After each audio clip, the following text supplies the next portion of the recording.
ஒரு பெரிய வில்லேஜ், நல்ல செழிப்பான ஊர். ஆனால் ஒரு ராத்திரி just overnight thousands of people அந்த ஊரை அப்படி விட்டு மறைஞ்சு போனாங்க.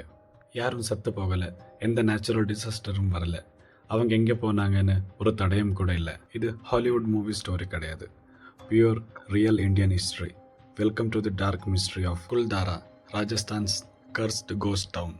இந்த ஸ்டோரி ஸ்டார்ட் ஆகுது 200 வருஷங்களுக்கு முன்னாடி. Kuldhara was a very wealthy and peaceful village. அங்கே பலிவால் பிராமின்ஸ்னு ஒரு கம்யூனிட்டி வாழ்ந்தாங்க. தேவர் இன்க்ரெடிபிளி ஸ்மார்ட். மறுபூமியில் கூட தண்ணி எப்படி கொண்டு வர்றதுன்னு, எப்படி அக்ரிகல்ச்சர் பண்ணணும்னு அவங்களுக்கு தெரியும். சுற்றி இருக்க 84 வில்லேஜுக்கும் குல்தாரா தான் centre. Everything was perfect, rich and happy. ஆனால் every good story needs a terrifying villain. அங்கே என்ட்ரி கொடுத்தவர் தான் சலீம் சிங். அவர் தான் அந்த ஸ்டேட்டோட திவான். ரொம்ப க்ரூயலானவர், ரூத்லெஸ் டேக்ஸ் கலெக்டர். ஒரு நாள் அவரோட கண்ணு குல்தாரா வில்லேஜ் ஷீஃபோட பொண்ணு மேலே விழுது. He became obsessed. He want to marry her by force. Village chief அதுக்கு ஸ்ட்ரிக்டாக நோன்னு சொல்லினார். இதனால் கோபப்பட்ட சலீம் சிங் அந்த ஊர் மக்களுக்கு வார்னிங் கொடுத்துட போகிறாங்க. நாளைக்கு ராத்திரிக்குள்ளே பொண்ணு அனுப்பலைன்னா உங்கள் ஊரை நான் அழிச்சிடுவேன்னு. அந்த ராத்திரி தி வில்லேஜ் கவுன்சில் மீட். அவங்க பொண்ணோட மானத்தையும் ஊரோட சேஃப்டியும் காப்பாற்ற ஒரு எக்ஸ்ட்ரீம் டிசிஷன் எடுத்தாங்க.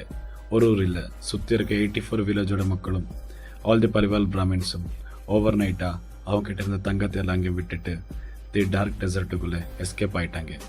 thousands of people packed up incomplete sins and vanished. இன்றைக்கு வரைக்கும் அவங்க எங்கே செட்டில் ஆகிட்டாங்கன்னு ஹிஸ்ட்ரியில் எந்த ரெக்கார்ட்ஸும் கிடையாது. பட் பிஃபோர் லிவிங் அவங்க ஒரு சாபத்தை வச்சுட்டு போனாங்க. இந்த மண்ணில் இனிமேல் யாரும் வாழ முடியாது. யார் இந்த ஊரை ஆக்கிரமிக்க நினச்சாங்களோ அவங்களுக்கு அழிவு நிச்சயம். அண்ட் தட் கோர்ஸ் அது 100% உண்மையாச்சு. 200 வருஷமாக குல்தாரா இஸ் கம்ப்ளீட்லி எம்டி. யார் அந்த ஊரில் செட்டில் ஆக நினச்சாங்களோ அவங்களுக்கு பெரிய ஆபத்து வந்திருக்குது. இன்றைக்கி அது ஒரு protected archaeological side. Paranormal investigator அங்கே போய் ரிசர்ச் பண்ணாங்க. நைட்டில் ஸ்ட்ரேஞ்ச் வாய்ஸ், அழுகிற சத்தம், கோஸ்ட்லி ஃபுட் ஸ்டெப்ஸ் கேட்குதுன்னு ரெக்கார்ட் பண்ணியிருக்காங்க. சில பேர் அவங்க கார் மேலே மிஸ்டீரியஸ் ஹேண்ட் பிரிண்ட்ஸ் இருந்ததை கூட சொல்கிறாங்க. நைட் டைமில் அந்த ஊருக்குள்ளே போக ஸ்ட்ரிக்டாக பேன் பண்ணியிருக்காங்க. அந்த ராத்திரி உண்மையில் என்ன நடந்துச்சு? அந்த சாபம் இன்னுமே ஒர்க் ஆகுதா? குல்தாரா இன்னும் அந்த சீக்ரெட்டை அந்த டிசர்ட் சாண்டில் புதைச்சி வச்சிருக்கு.